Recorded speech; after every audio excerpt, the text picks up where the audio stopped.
بسم اللہ الرحمن الرحیم۔ السلام علیکم ورحمۃ اللہ وبرکاتہ۔ نبی علیہ السلام عید کے دن گھر سے مسجد کی طرف تشریف لانے لگے۔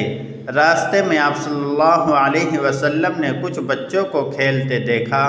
انہوں نے اچھے کپڑے پہنے ہوئے تھے۔ بچوں نے سلام عرض کیا تو نبی علیہ السلام نے جواب میں ارشاد فرمایا۔ اس کے بعد آپ صلی اللہ علیہ وسلم آگے تشریف لے گئے تو ایک بچے کو خاموشی کے ساتھ اداس بیٹھا دیکھا۔ آپ صلی اللہ علیہ وسلم اس کے قریب رک گئے۔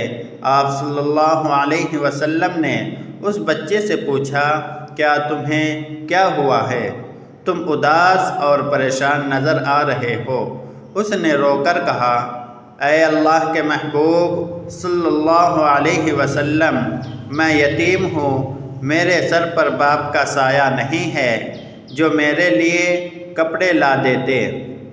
میری امی مجھے نہلا کر کپڑے پہنا دیتی، اس لیے میں یہاں اداس بیٹھا ہوں۔ نبی علیہ السلام نے اسے فرمایا کہ تم میرے ساتھ آؤ۔ آپ صلی اللہ علیہ وسلم اسے لے کر واپس اپنے گھر تشریف لائے اور سیدہ عائشہ صدیقہ رضی اللہ تعالی عنہا سے فرمایا، حمیرہ۔ انہوں نے عرض کیا، لبیک یا رسول اللہ۔ اے اللہ صلی اللہ علیہ وسلم، میں حاضر ہوں۔ آپ صلی اللہ علیہ وسلم نے فرمایا، اس بچے کو نہلا دو۔ چنانچہ اسے نہلا دیا گیا۔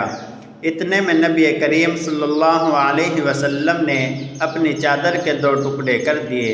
کپڑے کا ایک ٹکڑا اسے تہمد کی طرح باندھ دیا اور دوسرا اس کے بدن پر لپیٹ دیا گیا۔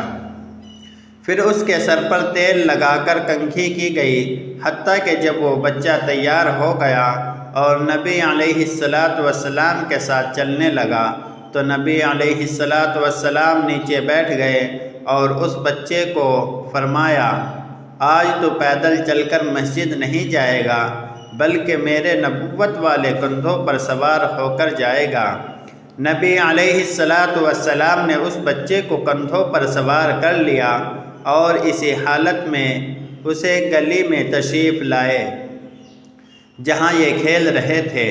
جب دوسرے بچوں نے معاملہ دیکھا تو وہ رو رو کر کہنے لگے، کاش ہم بھی یتیم ہوتے اور آج ہمیں بھی نبی کریم صلی اللہ علیہ وسلم کے نبوت والے کندھوں پر سوار ہونے کا شرف حاصل ہوتا۔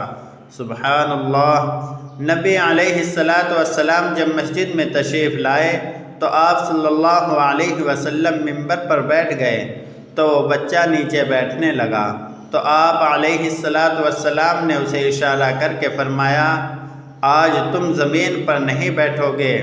چنانچہ آپ صلی اللہ علیہ وسلم نے اس بچے کو اپنے ساتھ ممبر پر بٹھایا اور پھر اس کے سر پر ہاتھ رکھ کر ارشاد فرمایا کہ جو یتیم کی کفالت کرے گا اور محبت و شفقت کی وجہ سے اس کے سر پر ہاتھ پھیرے گا، اس کے ہاتھ کے نیچے جتنے بال آئیں گے اللہ تعالیٰ اس کے نامہ اعمال میں اتنی نیکیاں لکھ دے گا۔ سبحان اللہ۔ اللہ تعالیٰ ہمیں قدر کی توفیق نصیب فرمائے۔ اللہ تعالیٰ ہمیں